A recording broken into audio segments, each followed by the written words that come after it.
When you become a commissioned officer, you're going to have more power as an individual than the President or the Chief Justice of the Supreme Court to deprive somebody of their freedom and, in the most extreme circumstance, their life.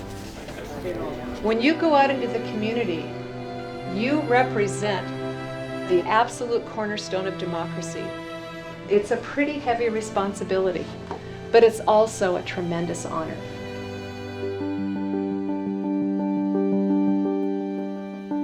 When I joined the Sheriff's Office in 1979, there was just a handful of women in policing. I rose through the ranks, started out in patrol, and after 25 years, I ran for sheriff and was elected 2 terms to be the sheriff in King County.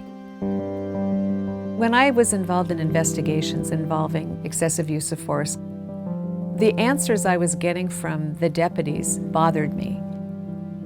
What I kept hearing is, this is how we're trained at the academy. The focus was on get in quickly, give a person in command, and if they don't respond, you physically force them to do that. That bothered me, and I thought that doesn't reflect the way good cops handle confrontations in the street. The academy was obviously a lot different back then. The overall attitude was more of a militaristic type academy. It was a lot of barking commands. It was a different culture.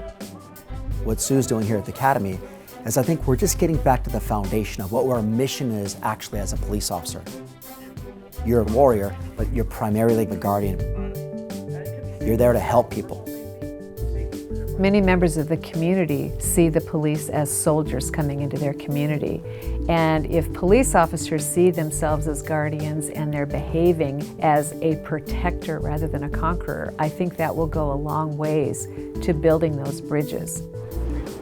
In 2012, we started implementing a lot of these changes. There was quite a bit of skepticism.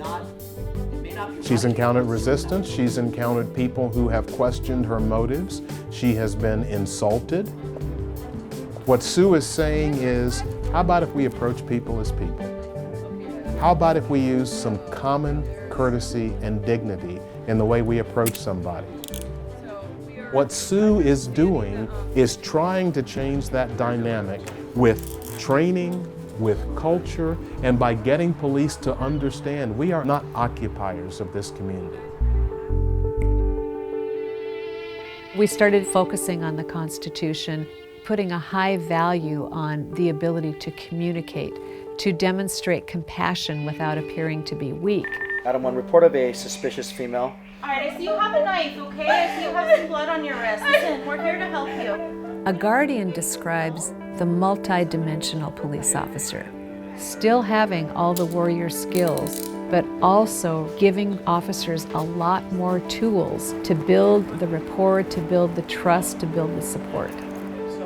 We really focused on making our physical training, our firearms training, more challenging and giving the recruits a lot more experience so they would exude that natural confidence. Cops have a tendency to look at everything through the eyes of security, not through the eyes of freedom. We sometimes lose that balance. And justice for all. You only take one oath, and that's to the Constitution. We're taking an oath to protect the rights of all citizens. I really wanted to reinforce to the recruits, you are serving a higher purpose. This is not just a job. You are a patriot. The core of your mission is to uphold the Constitution. Here at the Academy, we're training the guardians of democracy. 33 years in the Sheriff's Office was my training and preparation for what I'm doing now. We're training our recruits to be good cops, to be the good guys. Over your hands, passenger. My vision is for every child in this country, when they see a police car, I want their reaction to be, the good guys are here. For me, that would be nirvana.